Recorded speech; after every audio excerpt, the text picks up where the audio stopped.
왼손잡이였던 그 사사 예후가 죽죠.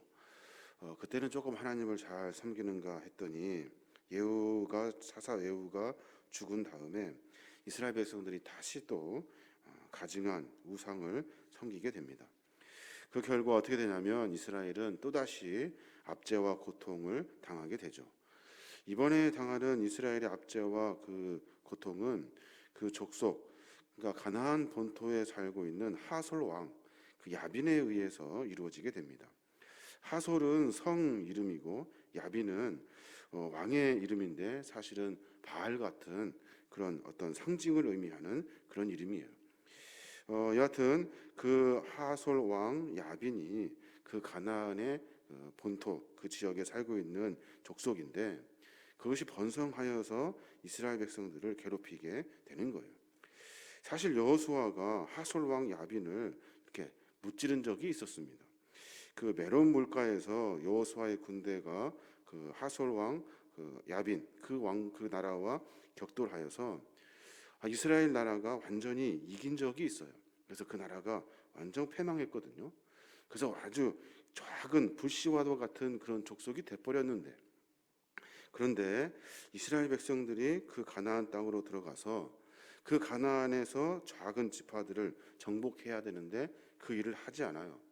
누가 그 일을 하지 않았냐면 납달리 지파가 들어가서 거기에 거주하고 있는 그런 부족들을 정리를 해줘야 되는데 안 한 거예요. 쫓아내지 못하고 같이 산 거예요.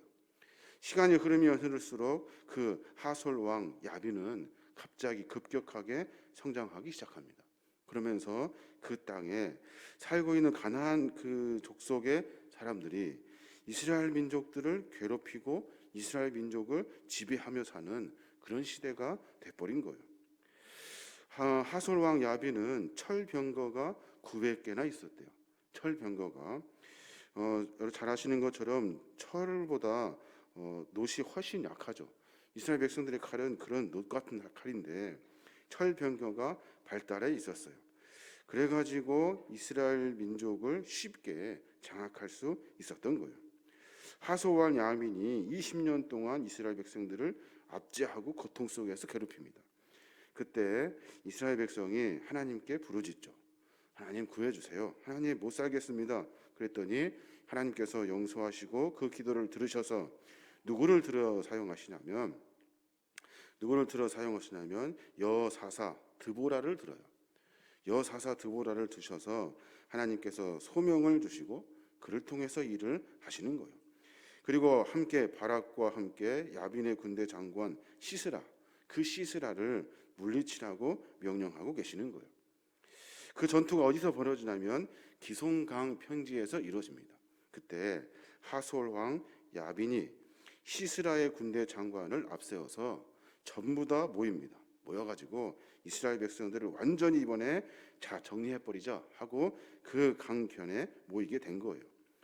기송관의 특징이 있는데 기송관은 그 겨울철에는 우기를 제외하고는 강바닥이 이렇게 드러나는 그런 천이에요. 근데 그 겨울철 건조천에 물이 절대 없을 거라고 생각했는데 시스라가 철병거 부대를 가지고 그 안에 진을 쳐요. 그때 하나님께서 도와주셔서 그 강에 물이 갑자기 불어나기 시작한 겁니다. 그래서 그 철병거가 아무런 소용이 없게 돼버린 거예요. 갑작스러운 비로 말미암아 기송강이 범람하게 되고 철병거 부대가 아무 무용지물이 돼버리고 그때 사사 드보라가 여러 사람들과 함께 그 민족을 멸절시키는 그런 장면이 기록되어져 있는 거예요. 오늘 장면은 시스라가 그 전쟁에서 패해가지고 도망을 갑니다. 도망가서 자기와 그 친척 같은 그런 사람과 그 집에 몰래 숨어들어요. 거기서 휴식을 취했다가 떠나려고 하죠.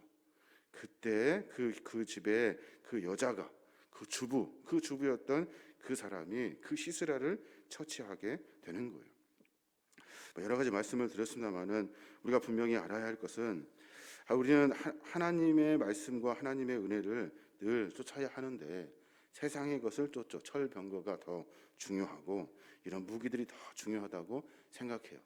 근데 하나님은 분명히 가르쳐주고 계시는 거예요. 철병거가 중요한 것이 아니라 능력자이신 하나님을 의지하는 것이 더 중요하다라고 가르쳐주고 있는 겁니다. 그럼 이제 어떻게 이 사람들이 하나님의 거룩한 능력으로 말미암아 이 어려움을 극복할 수 있었냐는 거예요. 하나님을 의지하는 것도 중요하지만 모두가 다 함께 연합하여 하나가 되었다는 거예요. 이스라엘 백성들이 흩어지지 않고 똘똘 뭉쳐서 하나님을 신뢰하면서 그 일을 만들어 갔다는 거예요. 가나안 왕 야빈의 군대 장관 시스라는 강력한 군대를 이끌었어요. 전술도 뛰어납니다. 근데 이스라엘이 시스라의 군대를 물리친 거예요. 여간 어려운 일이 아닌데 물리쳐버려요. 이러한 어려움 속에서 이스라엘은 좌절하지 않고 똘똘 뭉쳐서 하나로 하나님의 거룩한 그 군대를 가지고 시스라를 물리치게 되는 거예요. 그 중심에 누가 섰냐면 여사사인 드보라라는 사람이 섰어요. 여사사, 여자가, 드보라가 지휘하면서 이스라엘 백성들이 하나로 뭉쳐졌다는 거예요. 뭉쳐진 이스라엘 백성들이 하나씩 일을 진행하면서 그 일을 감당하게 되는 겁니다. 또 바락 장군의 충성스러운 헌신도 있었어요. 이스라엘 군대의 그 절대적인 그 순종 및 하였던 그 시스라를 죽였던 야엘의 그 용기도 있었어요. 그러니까 드보라, 바락, 야엘 이 모두가 다 함께 합심하여서 그 일을 이루어 낸 거예요. 20년 동안 이스라엘을 억압했던 가나안을 완전히 물리칠 수 있었던 이유가 모두가 한 마음이 되었기 때문에 가능한 일이에요. 실제로 이스라엘은 자신의 지도자가 여성이라고 해서 우습게 보지 않았어요. 함께 똘똘 뭉쳐서 그 일을 이루어냈어요. 팔레스티나 남쪽에 위치한 에브라임 산지 출신 드보라, 아주 하찮은 사람이라고 생각했는데 그리하지 않아요. 하나님이 세우셔서 그를 통해서 일하신 거예요. 북쪽에 위치한 납달리 지파 바락, 이 바락과 함께 힘을 합쳐요. 또 주부였어요. 그리고 여자였어요. 아무 전쟁의 기술도 없었던 야엘을 통해서 가장 중요한 장면을 하게 하시는 거예요. 시스라가 그 집에 들어왔을 때 야엘이 그를 반겨요. 우유도 주고 물도 주고 이불도 주고 그래요. 근데 야엘은 그 마음속에 이스라엘 백성을 향한 거룩한 마음이 있었어요. 그래서 용기를 가지고 시스라의 그 관자놀이에다가 말뚝을 그냥 박아요. 그래서 완전히 정리해버리고 말죠. 그런 여러 가지의 협력을 통해서 이스라엘 백성이 그 어려운 가나안 족속의 그 틀에서 벗어날 수 있었던 거예요. 또 하나는 거룩한 열심이 있어야 돼요. 그리고 용기가 있어야 돼요. 그래야 하나님의 일을 감당할 수 있는 거예요. 묵상해 보면 그런 생각이 들어요. 여사사 드보라 그리고 그 여인이 어떻게 그런 일을 할 수 있었을까? 주부였던 그 야엘이 어떻게 그런 일을 할 수 있었을까? 그 안에 하나님이 열심과 용기를 부어 주신 거예요. 그 악명 높은 시스라, 그 나라의 철병거를 주관하고 있는 장관 시스라를 어떻게 쳐다만 봐도 무서울 것 같은데 용기를 가지고 열심을 가지고 그 안에서 그 일을 했다는 거예요. 시스라를 살해하고 이스라엘을 완전한 승리로 안겨준 사람이 누구예요? 주부였던 그 야엘이라는 사람이라는 거예요. 아주 그냥 아무 전쟁 기술도 없는 그 야엘이 가장 중요한 역할을 한 거예요. 그 용기와 그 열심을 누가 주셨냐는 거예요. 그 심령을 강하게 붙들어 주신 분이 누구냐는 거예요.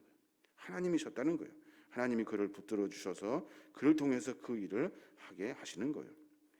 거기에 부응하여 야엘은 이스라엘 모든 사람들과 함께 이제 하나님을 섬기는 거룩한 나라로 한 걸음 한 걸음 전진하게 되는 거예요. 우리가 사역을 감당하면서 그런 일들이 있습니다. 우리가 모두가 다 흩어져 있을 때, 어려운 때 함께 모여 함께 하나님의 사명을 감당하는 거예요. 똘똘 뭉쳐서 무엇이 하나님이 원하시는지를 찾고 전진해야 되는 거예요.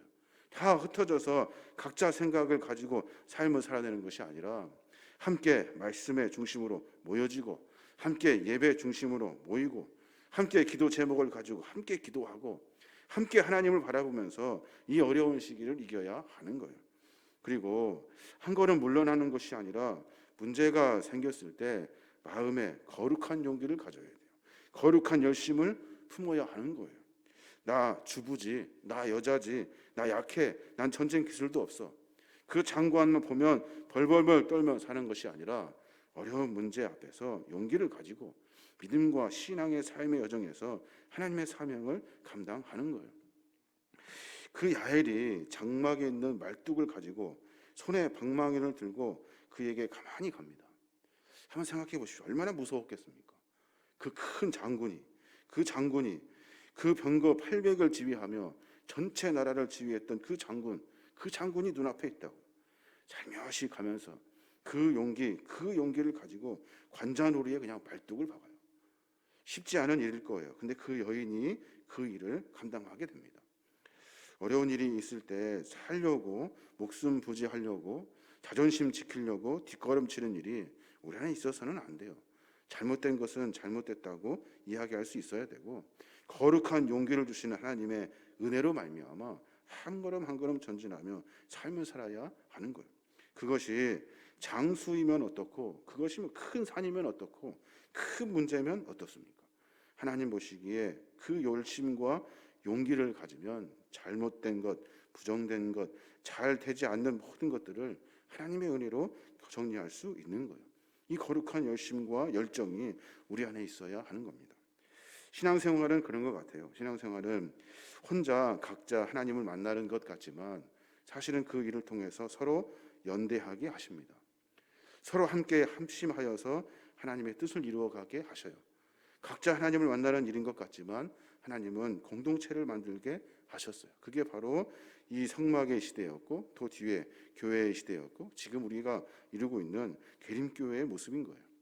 또 하나님은 우리 안에 열심과 용기를 주셔요. 성령께서 우리의 마음을 움직여 주신다고요. 이것은 여자다고, 약하다고, 어리다고, 미련하다고 이 틀을 다 뛰어넘어요. 하나님이 그 안에 개입하시면 그 사람을 통해서 하나님이 일하시는 거예요. 이 놀라운 은혜, 하나님의 비밀을 우리가 분명히 깨달아야 하는 겁니다. 오늘 하루의 삶 가운데 그런 기도가 우리 안에 있었으면 좋겠어요. 하나님, 내가 주의 사명을 감당하는데 나와 함께 연대하여 함께 할 사람이 누굽니까? 한번 생각해 보시고 같이 믿음 안에서 신앙생활에서 열심히 함께하여 하나님의 뜻을 이루어 가는 거예요. 내가 어떤 일이 생겼을 때 뒷걸음치는 일들이 너무 많아요. 내가 그 용기를 가지지 못하여서 그 일을 피할 때가 너무 많아요. 하나님이 원하시는 것은 그것이 아니라는 거예요. 거룩한 용기를 가질 수 있도록 하나님 내 마음을 붙들어 주십시오. 두려워하는 마음, 걱정스러운 마음 내 안에 차지지 아니하도록 오로지 하나님의 거룩한 은혜만이 찰 수 있도록. 그래서 오늘 야엘과 같이 하나님의 거룩한 사명을 용기를 가지고 감당하는 거예요. 우리의 삶의 그런 기도의 제목들을 통해서 우리를 만들어 가시고 우리를 회복시켜 주시고 우리를 들어서 이 어려운 시기를 잘 감당하게 하시려는 하나님의 그 거룩한 뜻 앞에 우리 모두가 세워졌으면 좋겠습니다. 하루 가운데 그런 은혜가 충만하게 임하시길 주님의 이름으로 축원합니다.